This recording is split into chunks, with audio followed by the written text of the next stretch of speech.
બિરસા મુંડાજીની 125મી જન્મ જયંતિ નિમિત્તે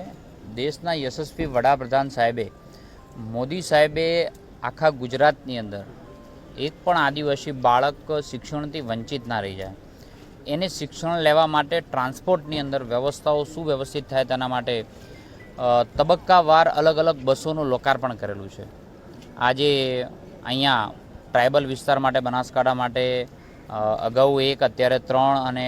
ફરી એક એમ કરીને 5 બસોનું લોકાર્પણ કરવામાં આવ્યું છે.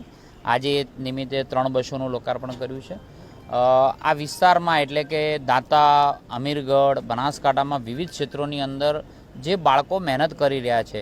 તેને પાંખો આપવા માટે, ત્યાંના ટ્રાન્સપોર્ટને એના સપનાઓ પૂરા કરવા માટે એ જે પહોંચવા માગે છે એ પહોંચવાની અંદર જ્યારે એને જે તકલીફ પડતી હોય ટ્રાન્સપોર્ટમાં, એ તકલીફ ન પડે એના માટે જીએસઆરટીસી અને ટ્રાઇબલ વિભાગે બંને સાથે મળીને